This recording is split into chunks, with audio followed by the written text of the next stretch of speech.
Dans ce nouveau chapitre de notre prisme de veille, nous allons expliquer comment nous sommes passés depuis 10 ans d'un monde compliqué à un monde complexe et les conséquences que ça a en termes de management.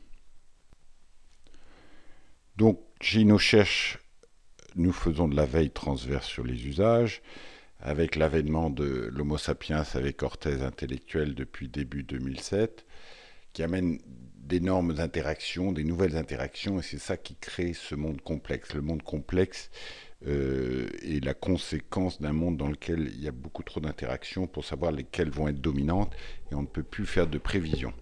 Et puis on vous offre toujours notre outil de décodage et de transposition. Alors, des Homo sapiens avec orthèse intellectuelle, il y en a à l'extérieur de l'entreprise. Ça s'appelle des prospects, des suspects, des clients. Et ils ont des tas de comportements bizarres. Ils font du shopping social en masse. Ils essayent des tas de trucs. Ils modifient ma marque. Ils surfent dessus ou ils surfent pas dessus. Je ne comprends pas très bien pourquoi. Et puis des Homo sapiens à orthèse intellectuelle, j'en ai dans l'entreprise, et c'est les mêmes, hein, c'est-à-dire qu'ils ont le même genre de comportement, les mêmes attentes, et nous avons vu notamment les 10 attentes transverses du citoyen consommateur.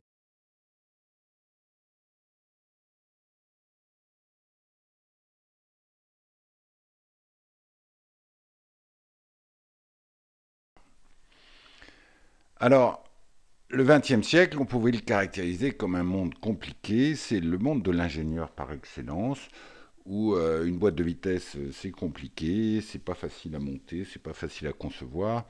Mais au moins, quand j'enclenche la première, je sais que ça va partir en avant.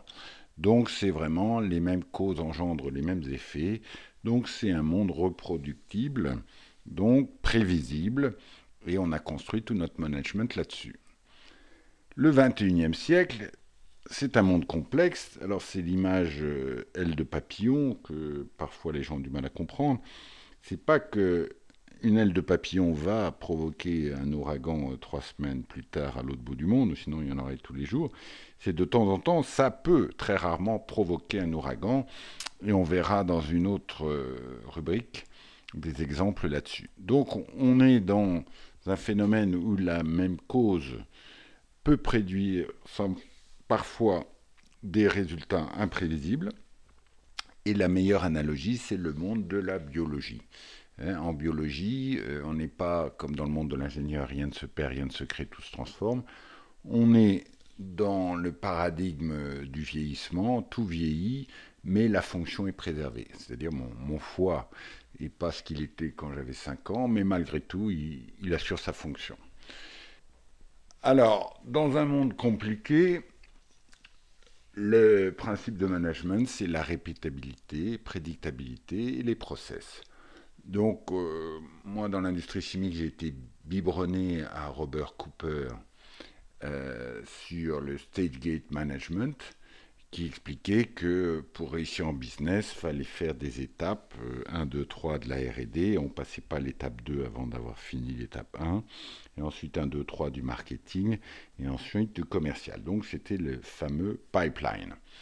Et ce qui est très important, il y a une culture corporate transverse qui est bien ancrée dans ce phénomène-là. Et si vous n'êtes jamais posé la question pourquoi un grand patron d'une grande boîte du 440, par exemple, peut passer d'une boîte à une autre, c'est parce qu'il maîtrise parfaitement un et un seul process qui s'appelle sécuriser des résultats dans un avenir légèrement incertain. Donc c'est avec du stage gate qu'on fait ça.